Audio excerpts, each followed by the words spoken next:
There's no feeling more intense than starting over. If you deleted your homework the day before it was due, as I have, or if you left your wallet at home and you have to go back after spending an hour in the commute. If you won some money at the casino and then put all your winnings on red but it came up black.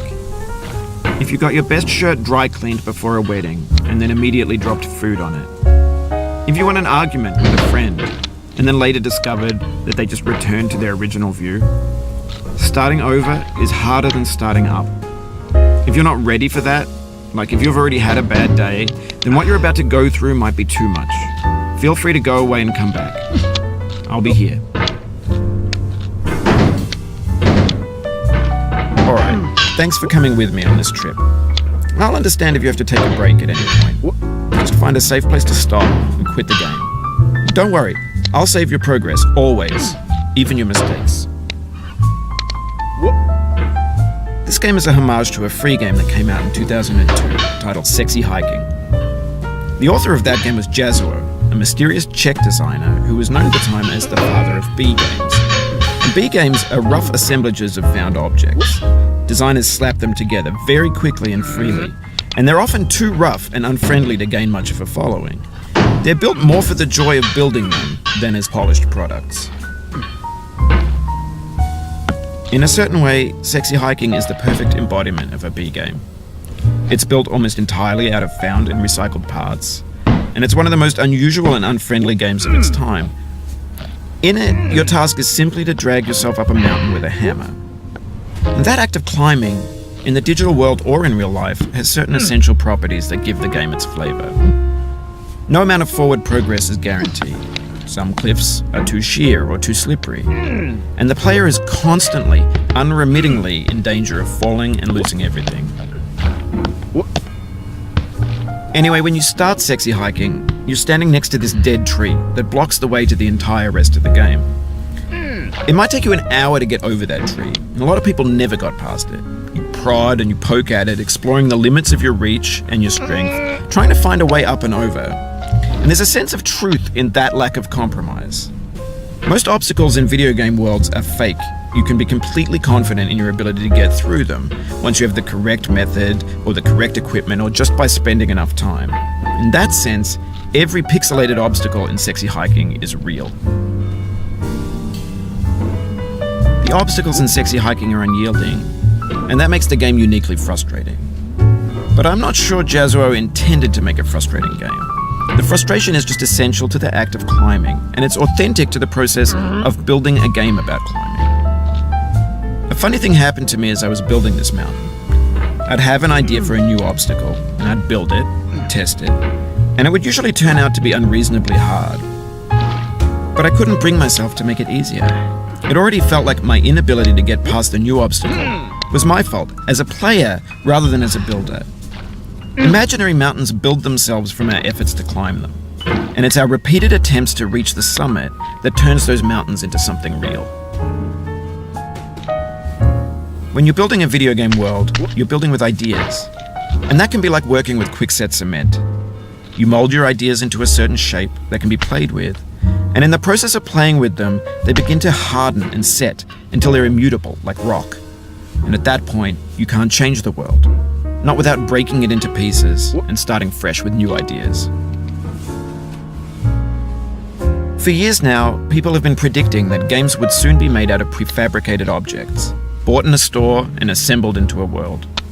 And for the most part, that hasn't happened, because the objects in the stores are trash. I don't mean they look bad or that they're badly made, although a lot of them are.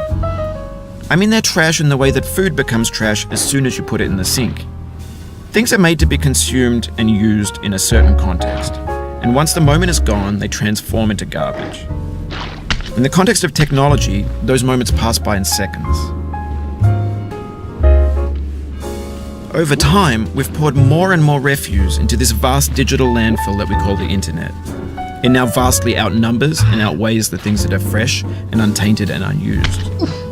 When everything around us is cultural trash, trash becomes the new medium, the lingua franca of the digital age. And you can build culture out of trash, but only trash culture. B games, B movies, B music, B philosophy. Maybe this is what digital culture is. A monstrous mountain of trash, the ash heap of creativity's fountain. A landfill with everything we ever thought of in it. Grand, infinite, and unsorted. There's 3D models of breakfast, Gen X's fanfic novels, Scan magazines, green screen Shia LaBeouf, banned snuff scenes on LiveLeak. Facebook's got lifelike bots with unbranded adverts and candid shots of Kanye and Taylor Swift mashups, car crash epic failed GIFs, Russian dashcam vids, discussions of McRibs, discarded, forgotten, unrecycled, muddled, rotten, untitled. Everything's fresh for about 6 seconds, until some newer thing beckons and we hit refresh. And there's years of persevering, disappearing into the pile, out of style, out of sight. In this context, it's tempting to make friendly content that's gentle, that lets you churn through it but not earn it. Why make something demanding if it just gets piled up in the landfill, filed in with the bland things? When games were new, they wanted a lot from you. Daunting you, taunting you, resetting and delaying you. Players played stoically. Now everyone's turned off by that. They want to burn through it quickly, a quick fix for the fickle, some tricks for the clicks of the feckless. But that's not you, you're an acrobat. You could swallow a baseball bat. Now I know, most likely you're watching this on YouTube or Twitch, while some dude with 10 million views does it for you, like a baby bird being fed chewed up food. That's culture too. But on the off chance that you're playing this, what I'm saying is, trash is disposable, but maybe it doesn't have to be approachable. What's the feeling like?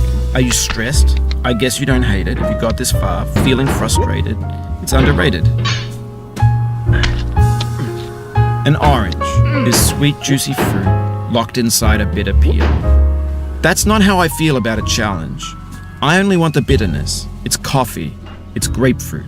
It's licorice. It feels like we're closer now, composer and climber, designer and user. You could have refused, but you didn't. There was something in you that was hidden, that chose to continue. It means a lot to me that you've come this far, endured this much. Every wisecrack, every insensitivity, every setback you've forgiven me is a kingly gift that you've given me. We have the same taste.